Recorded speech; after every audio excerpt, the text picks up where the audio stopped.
Hi, and welcome to Twin Cities Real Estate Rhetoric. My name is Tom Sommers, and I'm joined by my co-host, as always, the smiling Toby Muma. Hi, Tom.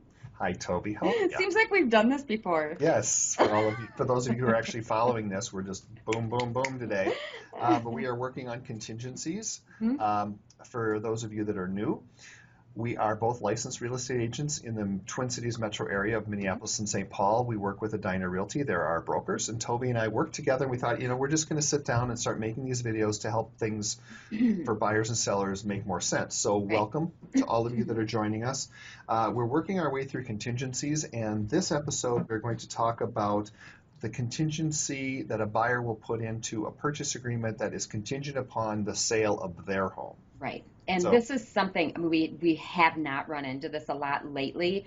Actually, for the last 5 years, it just seems rare that somebody puts in a contingent offer, right. because a lot of times the sellers don't want to take their house off the market, on a contingent offer. But anyway, so what it is the buyer's putting in an offer saying, I am going to buy your property. However, I have a property that I need to sell. So until I can't give you final closing date and all of that kind of information until my property is sold.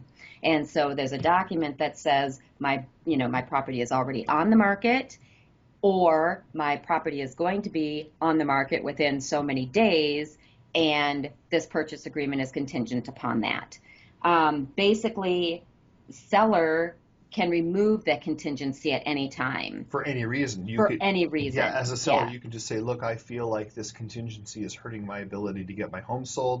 You Yep. got to give it to them in writing, and within X number of business days that you guys agreed to, boom, it's done, and you're out of the Yes. contract. Yes. So the only reason for a buyer to really do something like this is if you have a home that you're selling that they just absolutely fall in love with, that has everything they want, Right. they may do this, but know going into it that it may or may not hurt your ability to sell the house. And that's Right. something that your agent will go through with you. Right. But it's another contingency for the buyer to essentially get out if they can't get their home sold. Yep. But Yep. the one thing that's different about this contingency over any of the other ones we're going to share with you Yeah. is that this one has a way for the seller to also call the contingency versus everything else is stacked on the buyer's side.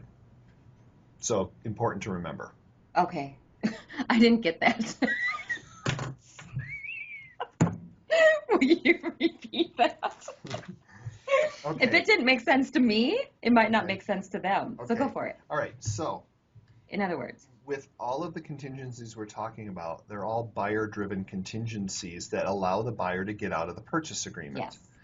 This is the one contingency that effectively can be changed by the seller because the seller can call the contingency at any time they want Yes. within that time frame versus having to wait it out for the buyer to make the decision that yes, we're okay, yes, we move forward. Exactly. Yes, Yeah. you're right. Okay. So, I was are we golden it went now? over me really quick. I was like, what? Toby Okay. knows this stuff too. All right. So it's all good. I do, but it didn't sound right. Yeah. So, okay. Anyways, hopefully that helped. Thank you so much again for tuning in. We hope you guys have a great day. Bye. Bye.